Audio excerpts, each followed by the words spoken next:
ജനങ്ങളെല്ലാം അവരുടെ അഭിപ്രായങ്ങൾ ഒരു ഭയപ്പാടും കൂടാതെ രേഖപ്പെടുത്തി എന്നുള്ളതാണ്. ഭയപ്പാടിനെതിരെ ഉള്ള കേരളത്തിൻ്റെ ഒരു വികാരമാണ് ഇപ്പോൾ നിലമ്പൂരിൽ നമുക്ക് കാണുവാൻ കഴിയുന്നത്. കാരണം കേരളം ഒരു ഭയത്തിൻ്റെ നേരിലായിരുന്നു. അപ്പം അതിൽ നിന്നൊരു മോചനം അതാണ് ജനങ്ങൾ ആഗ്രഹിക്കുന്നത് എന്നുള്ളതിൻ്റെ ഒരു ഫലപ്രഖ്യാപനമാണ് ഇത്. തുടർന്നുള്ള കേരളത്തിൻ്റെ രാഷ്ട്രീയത്തിൽ ഇത് വളരെയേറെ ഞങ്ങൾക്ക് ആത്മവിശ്വാസം പറയുന്ന കാര്യമാണ്.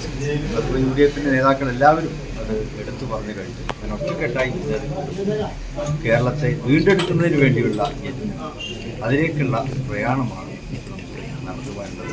അതിനെ നിയോഗമാകാൻ ആര്യാടൻ ഷൗക്കത്തിന് സാധിച്ചിരിക്കുന്നു എന്നുള്ളതാണ്.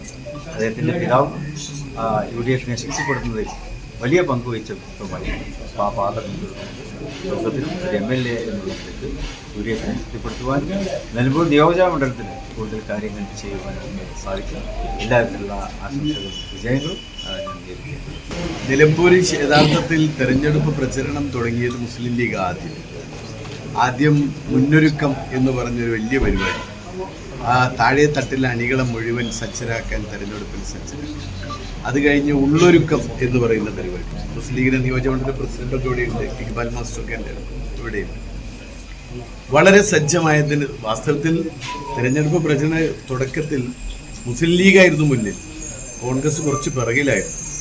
പിന്നീട് ഒരുമിച്ച് UDF-ന്റെ ഒറ്റക്കെട്ടായിട്ടുള്ള പ്രവർത്തനം.